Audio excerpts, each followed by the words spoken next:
Assalamualaikum warahmatullahi wabarakatuh. Halo teman-teman semuanya, semoga hari ini penuh berkah dan kebahagiaan untuk kalian. Terima kasih sudah hadir di video ini. Sebelum kita mulai, saya doakan semoga kalian selalu diberikan kesehatan, kelancaran dalam setiap urusan, dan rezeki yang melimpah. Yuk kita sama-sama belajar dan berbagi inspirasi hari ini. Jangan lupa untuk subscribe dan share video ini agar kita terus berbagi kebaikan dan inspirasi setiap harinya.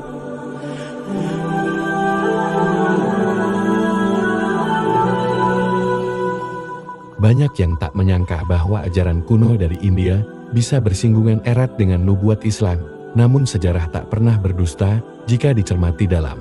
Dan disinilah kisah menakjubkan bermula ketika para peneliti lintas agama, sejarawan, dan ahli manuskrip kuno menggali kebenaran luar biasa yang selama berabad-abad tersembunyi di balik dinding-dinding candi, catatan kuno, dan kitab suci yang tersebar dari lembah Indus hingga ke Timur Tengah, dan dari penggalian demi penggalian, serta penelitian filologis yang menyeluruh, mulai muncul dugaan yang mengejutkan bahwa Siddhartha Gautama, tokoh utama dalam ajaran Buddha, bisa jadi adalah figur yang sama dengan Nabi Zulkifli dalam Islam.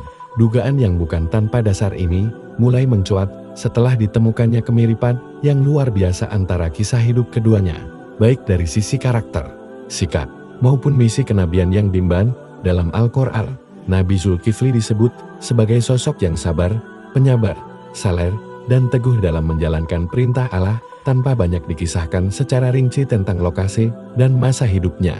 Sedangkan dalam naskah-naskah kuno Tripitaka dan catatan sejarah India, Buddha adalah seorang pangeran yang meninggalkan kemewahan dunia untuk mencari jalan kebenaran, menempuh jalan meditasi dan kesederhanaan, serta menyampaikan pesan moral dan spiritual yang sangat dekat dengan prinsip tauhid.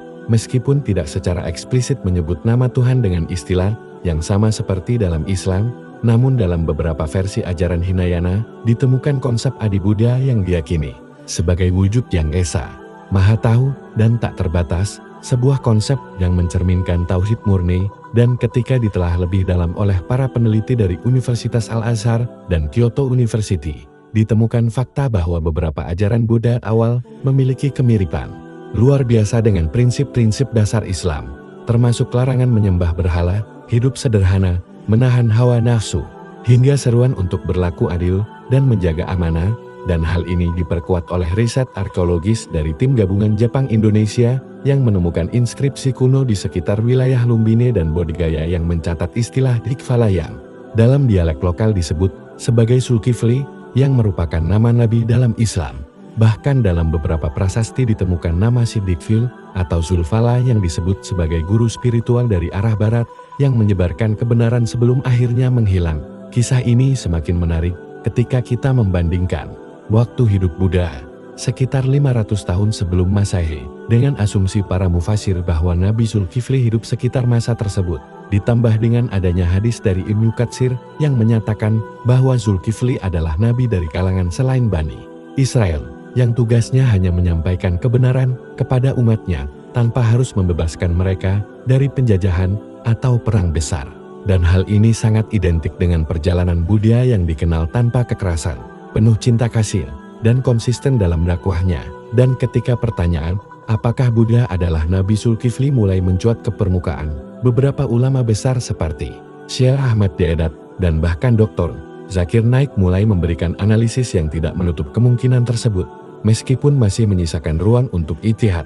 Namun lebih menarik lagi adalah pembahasan tentang ramalan Buddha tentang datangnya Nabi Muhammad, sebuah topik yang hampir tidak diketahui oleh banyak umat Islam. Dalam kitab suci Buddha berbahasa Pali dan Sanskerta, yaitu Lalita Vistara dan Cakkavattisihananda Sutta, disebutkan tentang kedatangan seorang Maitreya, atau dalam bahasa Pali, Meteya, yang digambarkan sebagai sosok suci terakhir yang akan membawa umat manusia ke jalan kebenaran setelah para guru sebelumnya meninggal dunia. Meteya disebutkan akan lahir di tengah masyarakat yang mengalami dekadensi moral.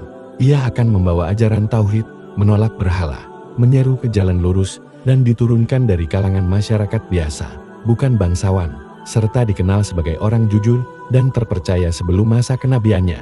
Ciri-ciri ini seakan mencerminkan secara persis sosok Nabi Muhammad SAW, apalagi jika dilihat dari silsilah kedatangan para nabi dan waktu hidup mereka. maka kehadiran Muhammad setelah lebih dari 1000 tahun sejak Buddha wafat menjadi penanda bahwa masa ramalan itu telah genap. Bahkan dalam literatur Tibet ditemukan istilah Buddha akhir zaman yang diidentifikasi oleh biksu senior sebagai pemimpin spiritual dari tanah pasir yang datang dengan pedang kebenaran dan kitab suci dari langit. Banyak yang menafsirkan ini sebagai Al-Quran dan Nabi Muhammad yang hidup di Jazirah Arab, dan tidak sedikit dari para pemuka agama Buddha di Thailand, Kamboja, serta sebagian Mongolia yang setelah mengetahui data-data ini memilih memeluk Islam karena meyakini bahwa Meteya yang mereka nantikan telah datang dalam wujud Nabi Muhammad. Beberapa testimoni dari mualaf mantan biksu menyebutkan bahwa mereka mendapatkan petunjuk setelah membaca literatur Islam dan membandingkannya dengan naskah Buddha kuno. Dan mereka menyimpulkan bahwa Meteya bukan tokoh imajinatif melainkan nyata, dan dialah Rasul terakhir yang dibawa oleh wahyu dari langit.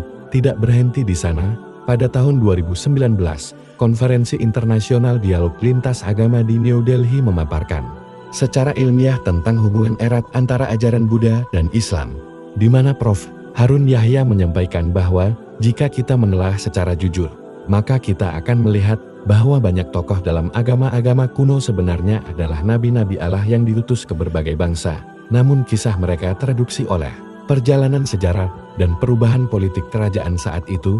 Hal ini pun berlaku pada Buddha yang bisa jadi adalah Nabi Zulkifli, dan bahwa ramalannya tentang Meteya bukanlah fiksi, melainkan nubuat akan datangnya Rasulullah SAW. Bahkan pemaparan dari peneliti manuskrip Sanskerta di British Library menyebutkan adanya kemiripan struktur linguistik antara kata Meteya dan Muhammad, yang dalam versi asli diucapkan Muhammad atau Mahamed dalam dialek kuno India Utara, ditambah dengan kenyataan bahwa konsep kenabian terakhir sudah ada dalam ajaran Brahmana sejak 150 SM yang menyebutkan bahwa Kalki Avatar akan datang membawa kuda putih dan kitab penutup.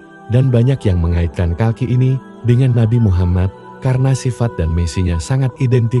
Bahkan dalam kitab Bhavishya Purana disebutkan secara langsung bahwa Nabi terakhir bernama Muhammad akan datang dari negeri padang pasir, akan memiliki pengikut berjanggut, dan akan menyucikan dunia dari berhala. Semua ini menguatkan bahwa antara ajaran kuno dan Islam memiliki benang merah sejarah yang tidak bisa diabaikan. Dan dengan temuan-temuan itu, para peneliti dunia kini mulai membuka lembaran baru sejarah agama-agama besar, bahwa apa yang kita kenal sebagai perbedaan bisa jadi adalah percabangan dari sumber wahyu yang satu, dan bahwa tokoh-tokoh spiritual seperti Buddha bukanlah musuh bagi Islam, melainkan bagian dari rantai para nabi, dan ramalan mereka bukan mitos, melainkan pesan ilahi yang kini mulai terbaca jelas oleh umat akhir zaman.